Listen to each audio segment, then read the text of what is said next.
This is the OBAs podcast, the King's podcast. Greg, thank you so much for coming today. It's an absolute honor and privilege to have you here. How you doing? Good. Yeah.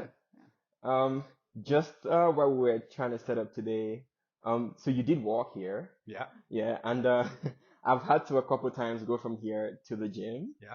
and it's like a 15-20 minute walk in the Yeah. 14 cold. It was cold. And so when you told me you were working, I was like, oh my God, should I go grab him or should I let him actually go through the wall? I live and work in the same building. There have been times where I haven't left that building for days. Yeah, yeah, It yeah. was time to go for a walk. Yeah, happy and and I say that to say I actually appreciate you actually walking here. Nah, no sweat. Thanks for being here. For those of you that don't know Greg, I have three phrases. I'm gonna try to do a quick bio for you. I have Sure. three phrases that I think very well describes you. The first one is I think you're a living legend. Oh, Yeah, yeah. Get ready, get ready. I think you're a true martial artist, take that one. and I think you're a passionate business owner. Thanks. Yeah. Yeah. Yeah. Is that fair? Yeah, the living legend part. Give me a few years. Give me a few years. I'll try and grow into that. Yeah, how dare you know? Like, so in preparing for this, I kind of like try to, apart from what I know, Yeah. and we've known each other for just about 1 year. Yeah. But I think it's been absolutely amazing getting to see what you actually offer the community. And I actually mean it as offer the community because being in Victoria, one of the places that made me feel at home was the martial arts unlimited gym. And you in that space are a living legend because when I met you coming into your gym, hearing about your accomplishments, or you've done three championship titles, North American championship title, Canadian, North American, and the Canadian, world. and the Yep. world. Like absolutely amazing. And that's aside like multiple medal awards across like different competitions. Yep. So I believe that's why you're a living Yeah. legend. Alright, And we'll then take the it. We'll take gym, it. Yeah. which is an absolutely amazing space. We had a session today. We did. Yeah, we did. It was the class itself was pretty light. Yeah. We did clinches, Yeah. which was amazing and very rare, and I enjoyed. More of We, that. More of yeah, that. more of coming. that because Yeah. like we grabbed it, Yeah. it was more intuitive Yeah. to me, so it was a more enjoyable class. But one of the things that happened after the class was we had like a light sparring session, Yeah. and I did not enjoy that as much. Um, and with your experience, and obviously you've been in the game for a very long time, what would you consider your pointers to managing yourself in between rounds? Okay. So you're talking about how do I not feel so tired? How do I feel Okay. so Okay. tired? So off the top of my head, I'm thinking of three things. First one is you got to be stupid fit, right? Yeah. Maybe four things now. Okay. So you got to be really fit. If you're not fit, then it doesn't matter if you're going slow or taking good breaks between rounds. You're just going to get tired. You have to be very fit. You have to put the work in ahead of time. And until you have, it's just going to kind of not feel so fun. Yeah. And then one that I think is like possibly even more important than just fundamental fitness is finally learning how to relax. So you're sparring and you're feeling tense, it's going to burn through your energy way faster. Once I learned to relax in the ring, about fight number 8 for me, my gas tank got extended considerably. I never really got tired again in a way that I felt like, I just look at my opponent And is like, that because like you're kind of expending more energy by being tense? yeah, and just even that mental tension, it just burns through your gas tank. So yeah, you gotta relax. So we got that. You got to be fit. You have to relax. Um,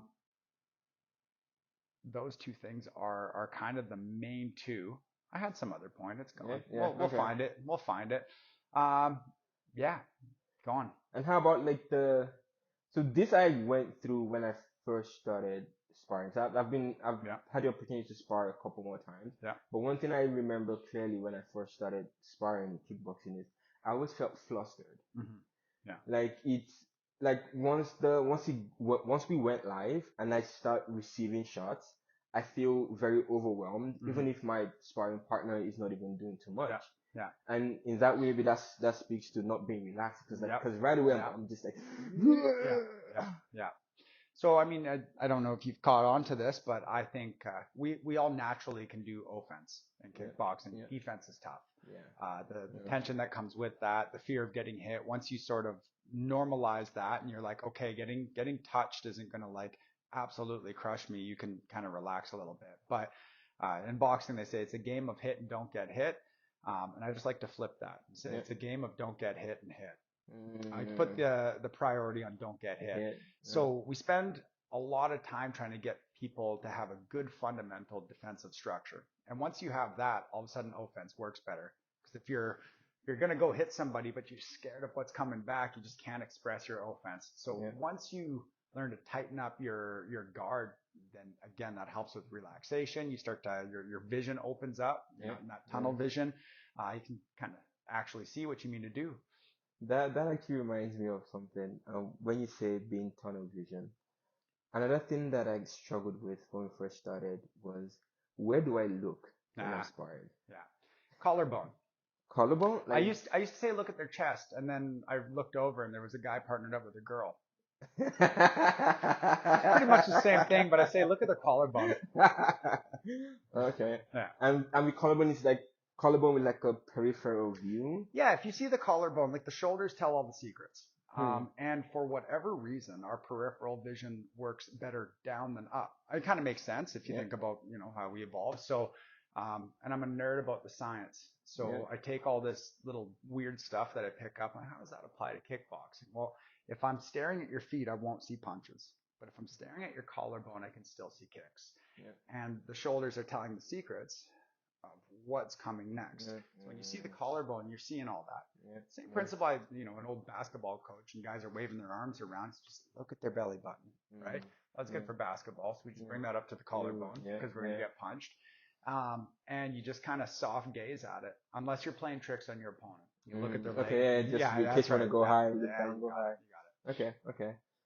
That's great. I'll try to remember that next time I play into sparring. But another thing I know is that it's just one of those things that I do have to like relax and like get comfortable. Relax. Which is more of like, getting into tune.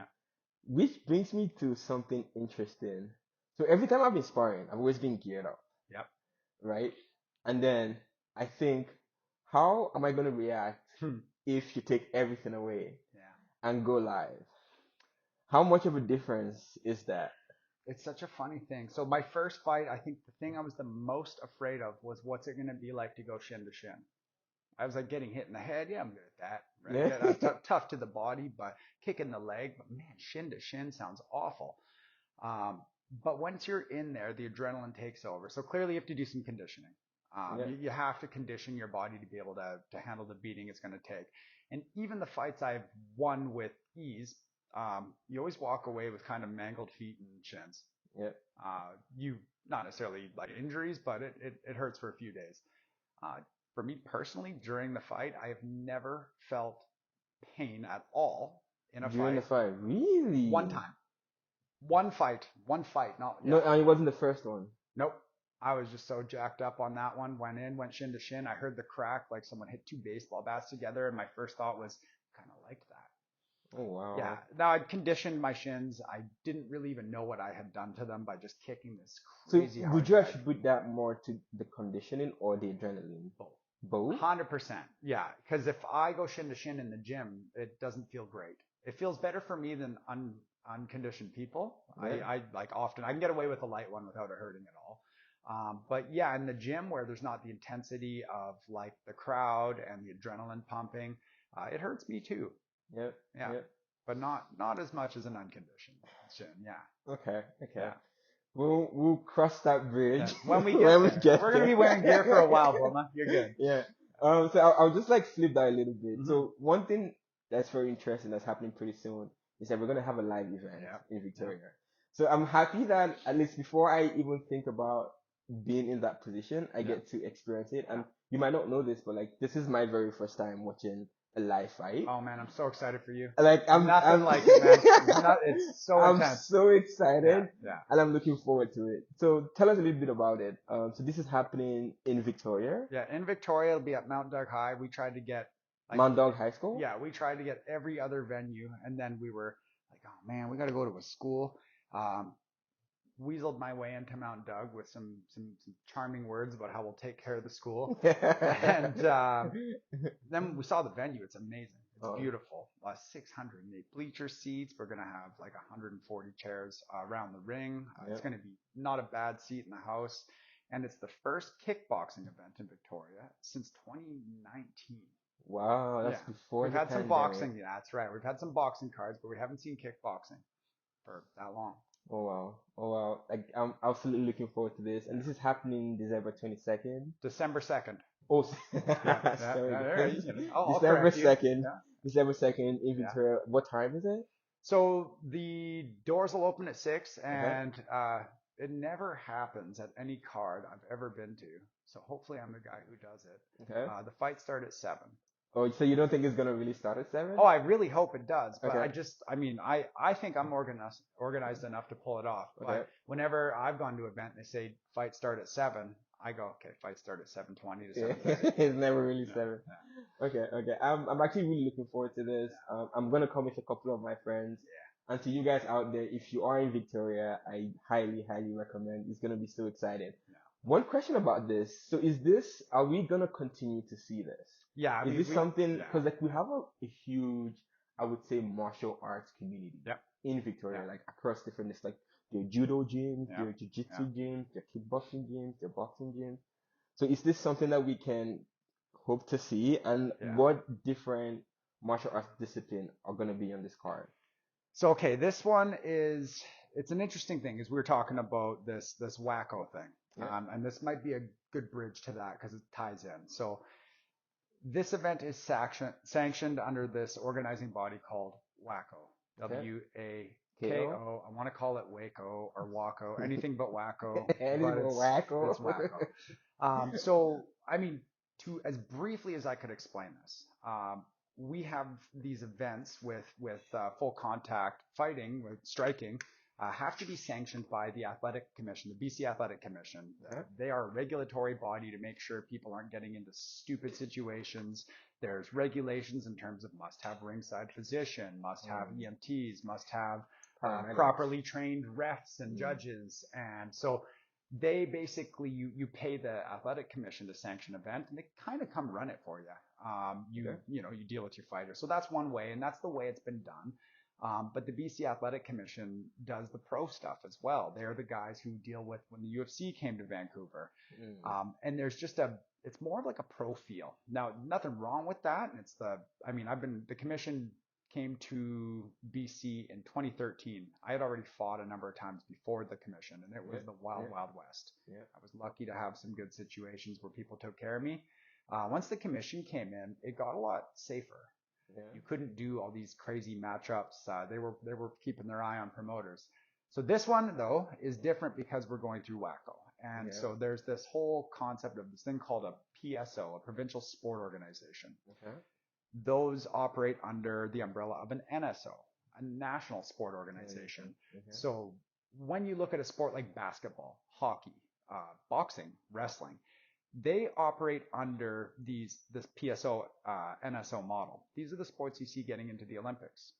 So they have these like athlete development models. You have to apply, the organization has to apply to the government. They have to pass all these checks in BC. They have to go through Viasport. Viasport checks all their policies. So does the Athletic Commission. Wacko got approved to be a PSO, which is a big deal. We were kickboxing was one of 3 sports that was actually shortlisted for the 2028 Olympics. And we just missed, but we might get into 2032. Like that's what Wacko is bringing. Wacko International is an organization that is recognized by the International Olympic Committee. But is Wacko specific to, I want to say BC or Canada? Nope. Or it's Wacko's worldwide. So I'll give you the quickest example I can of like the kind of opportunity this leads to compared with just getting on a show once in a while here in BC. There's no way out of BC unless you've got some cool scenarios. I can think of 2 kickboxers in BC, Gabriel Varga and Josh Johnsey. Josh Johnsey's father was a professional kickboxer in the UK. And I think even Josh ended up having to go to Europe to get experience and train under, his name will come to me. Andy Sauer.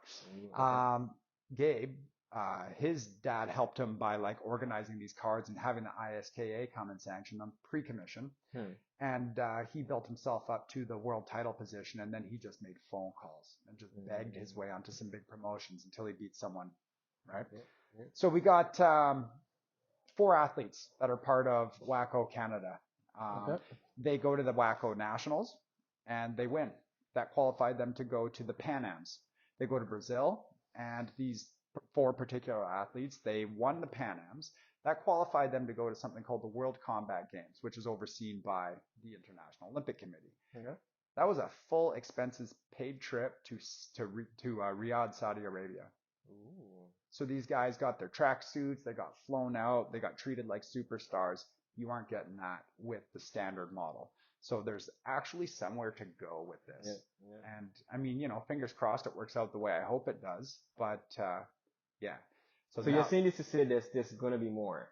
Yeah, that's to get back to your question. Yes, and we're trying to build something new and fresh and with more opportunity for down the road. Yeah. It's not a short story. Okay. That's pretty good, and I would say that's something that we on the island have the opportunity to look forward to. Yeah, I'm hoping to do 3 or 4 a year now. Oh, really? Yeah. Okay.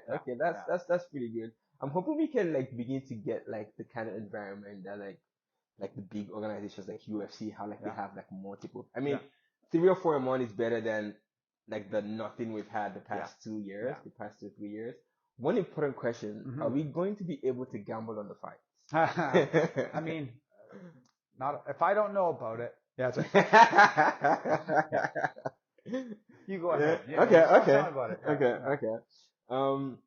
Still a little bit about the fights. We have, I know, Suraj is gonna be fighting in the main card. James Buania. Sebaniana. I got you. Okay. He's also fighting. We have a couple from the MAU gym. Yeah. Also. So Suraj from our gym. Okay. Jordan from our gym, and then we got 2 young guys in their debuts, Finn and Waylon. Oh yes, Finn and Waylon. Can't wait for those. Let's go. Be very excited. Yeah. Okay. A lot to look forward to. Yeah. We've actually covered a whole lot of the things I wanted to touch on. That's amazing. Good because I was hearing myself talk a lot. No, it was amazing. But one more thing, there's something that, for lack of a better term, that I refer to as like physiological advantages. Sure. Yeah.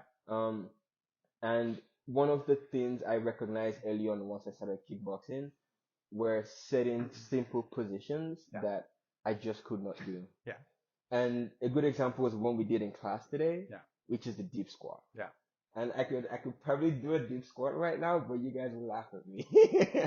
But this just speaks to there, and you know these different types of positions where, and one thing is there's a certain way you have us sit in the gym where like we do like an S shape with the legs, and then we like move certain things, and it's so simple, but like it just exposes this like physiological, I would say, inadequacies. Yeah.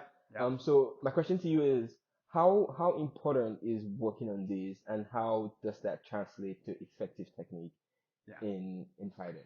Well, there's a few parts of that. Like one, if you have more mobility, then you're going to be able to move through greater ranges of motion, and being able to move through greater ranges of motion gives you more options for how you move your body. So just like flexibility and mobility do that for you. A huge part of mobility is injury prevention. You are not going to get better if you're sitting on the sidelines injured. Yeah. So I can't remember who did this, but they asked, I know what happened. That's all I know is they asked a bunch of old experienced fighters, guys who had been through it and they're in the later part of their career. What was the one thing you wish you had known earlier? And they all said like recovery and mobility, man. If I had just known about better recovery, I could have got more fights. I wouldn't have been hurt as often. So it prolongs your career, and it allows you to train more frequently without injury to take care of mobility. That's just one part of physiological advantages. There's strength, there's speed, there's your cardio. So you definitely recommend spending time in these simple positions just to get better. And it's something we do very much at the gym, which I really appreciate. So the thing about the structure and the structures we have in the gym, that we always have this 15 minutes, which I always try to make, even though you will not believe me. We have this 15 minutes where we it's not fighting, it's just like getting your heart rate up, Yeah, redo being conditioning. warm, Yeah. conditioning, simple exercises, stretching. Yeah. And that time, actually, the amount of value that I've gotten from Yeah. that section and that part of training has been so immense, because it just kind of allowed me to kind of work on my body being Yeah. toned and being Yeah. primed to Yeah. actually perform, Yeah. the activities and the techniques that we actually go through in class. Yeah, I mean, I didn't used to do all this mobility stuff. Really? I mean, like anybody, I'm always trying to get qualified for my job. Yeah. Maybe not. Maybe people aren't doing that. So, I added a lot of this mobility stuff. A lot of it came in my last fight camp, my last one. Okay. I had often been a mess. I just trained super hard. I'd go see my massage guy, Matt Kaiser, great grappler, and his own, like, he's amazing. Yeah. And he would just kind of tape me up and be like, oh man, like, oh, how do you do this? And then he linked me up with this guy named Eric Kopic, who is a personal trainer, but really has quite a bit of knowledge of mobility. And he sort of gave me some bones to work with. And then I'm just kind of a nerd. I just sit there and I just watch videos and read books. And there's this book called Becoming a Supple Leopard, which is not as stupid as the title implies. Okay. That was a good one. That was kind of like the beginning of like understanding like human movement. And it's not the beginning, but this guy kind of made it mainstream. Kelly Starrett, Becoming a Supple Leopard. Good book. Now you can just go online and there's so much of this stuff. So I collect, and if I get hurt a certain way, I'm like, what do I need to do? I just go find out. There's like an entire world of knowledge I don't have to go to a library for now. Yeah, that's true, that there's actually so much information out there you can actually just feed into. Yeah. The last question here, that I have is a bit of a selfish one. Um, so hopefully, I hope that I can begin to compete within the kickboxing realm. Yeah. And me and you have had conversations about this, and one of the things I'm hoping for is that by early next year, I can begin to dip my legs into the waters of kickboxing. Yeah. We kind of decided to start with semi-contact. Yes. So can you kind of like explain what that is? And my question to you is also, what should I focus on going into next year that would best prepare me for that experience? Okay. So you started getting ready for the fight the day you came to our gym. Right away. You were learning these skills for a reason. You were getting your body prepared. You were getting your knowledge put together. You were getting your ability to express your knowledge without thinking about it constantly. That was something that started right away. When we had you sparring, we had you start stupid light. We have this progressive sparring protocol. I don't know where we started you, if we started with a 5-step. I did 5-step. You got it. 5-step, very light. You do 5 techniques while I block. I do 5 techniques while you block. So we do that. It gets you over the blinking. So this is, then you go to 5-step a little harder. Then you go to 5-step a little harder. Okay, then you go back to light, but you open spar. Open sparring is we're not taking turns anymore. You might punch me, I might punch you right at the same time. So when that intensity goes up in terms of like, oh my God, like we're not taking turns anymore, we bring the power back down. And my point in bringing up the beginning of your training is that you're just still progressing. It's the same thing. So if you had have walked in and done a medium contact open spar, what would have been your experience? Very horrible. Yeah, you would have thought kickboxing sucks. Yeah. And it happens in a lot of places. Yeah. So instead of jumping into full contact, we want to continue the progression where you're safe, where you might fail, but not in a way that's going to leave you grievously injured. You get to learn from these experiences. Lots of semi-contact, ideally, before you go full. Lots. It's the same progression from 5-step very light. You're just keeping the progression going. And at some point, a lot of people go, and that's where I want it to end. Some people are kind of psychotic and they fight full contact over and over and over. No, and I actually really appreciate you breaking this down to me. And one thing that I want to say that is like you've actually made me feel very comfortable with the idea of getting hit. Yeah. How'd I do that? Did I hit you? A lot. A lot, very strategically. But I would say that I've definitely seen a huge confidence. Oh yeah. in how I handle myself standing and striking. Yeah. And I actually think you have a very good approach because I was definitely like a baby when I got there. Oh man, we all are though. And like just 1 year in, and I'm like this, you could definitely, I could have easily had a bad experience and not Yeah, come back. yeah, But that's it. you fed it to me in like so much like pulp Yeah, baby form, yeah, and yeah. it's been so digestible. So I I would really, rather do that than give someone a harrowing experience that they don't enjoy. yeah, And there's a lot of places where they go, well, you kind of got to be tough. You guys got to be tough, but toughness can be developed. And so if you have people come in and they start banging each other over the head right away, then there are some people that just kind of can do it. yeah, And lucky them, right? yeah, But then there's a whole bunch of people that could be great kickboxers that get turned off the sport because of a bad culture of like yeah, sparring. yeah, And I've found that I've taken people that have quite a bit of fear around it, and we've conditioned them mentally, physically, technically, to the point where they got pretty good and yeah, were even able to compete. yeah, Man, yeah. Yeah, man, it's, I agree. And the culture at the gym actually says that it's such a friendly environment yeah, full of absolute monsters and killers. yeah. We And wrote that into the business plan. We you wrote would we wrote friendliness into the business plan. You got it. Yeah. it's definitely so effervescent in the gym. And I would say I actually appreciate the environment that you've created. Thank you again for coming Oh, today. absolutely, man. It was such a pleasure having you. And so another thing that you have, which I do recommend to the people, is you have an absolutely amazing YouTube channel.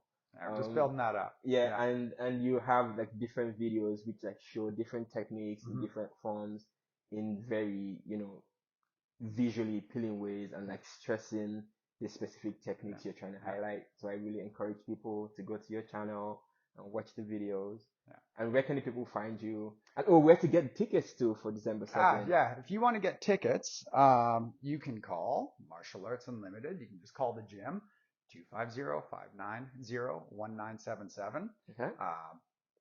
I won't give, I was thinking, I don't even know Cassius's number off the top of my head, Okay. but you can call me. You could even email us, info@martialartsunlimited.ca. If you've got us on social media, if you find us on social media, Martial Arts Unlimited, you can shoot us a message. And if you've happened to seen the Fusion Fight series, Yep. Instagram, you can DM us through there. So any way you get a hold of us, will lead to you getting a ticket if you want one. Okay. That sounds great. I'm looking forward to the fight. I'm looking forward to having my friends party after the fight. Oh, wait. And yeah, thank you so much. Really appreciate you being here. Thanks for having me, man. Thank you. Rose.